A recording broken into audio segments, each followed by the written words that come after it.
Ano doon? Naglaro. Naglaro. Tsaka tago-taguhan. Nakita ko si Alexis doon. Nagpaalam kayo?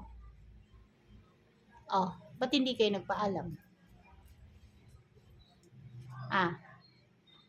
Natulog kayo?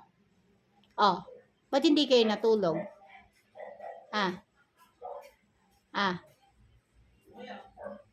Oh, ba't hindi kayo makasagot sa akin? Paano pag pumunta si ate sa pulis para ipahanap kayo? Kasi hindi alam ni ate Ann kung nasan kayo.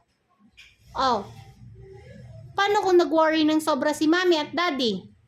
Hindi kayo nagsasabi. Sino ba nagsabing pumunta kayo doon? Lucas nasabi. Si Kuya na hindi nasabi. Bakit? Si Lucas ba yung mami mo, daddy mo, Kelsey? Oh. Ba't hindi kayo nagsabi kay Ate Ann? Paano kung nadisgrasya kayo doon? Sino ang sisisihin namin?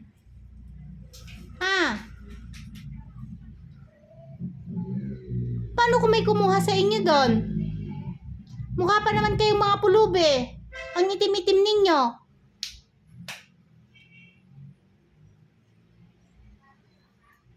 Hindi kayo nagpapaalam o anong sanction nyo ngayon?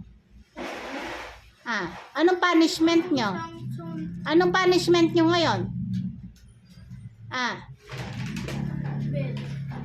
Belt?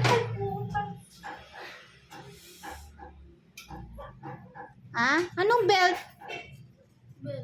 Hindi. Hindi kayo lalabas ng isang linggo dito sa bahay. Dito lang kayo Kasi, Eri. Apa.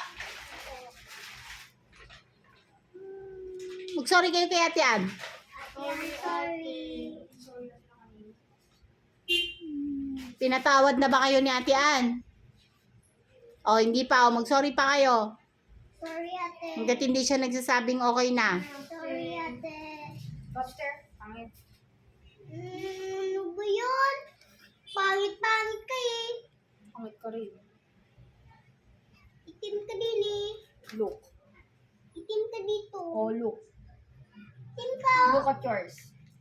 Pangit ka kasi hindi ka nag-break na kayo ni Kuya Jauman. Bakit ganun? Bakit ganun? Bakit kasama yun? Hindi kayo natulog. Hindi. Hindi pa rin.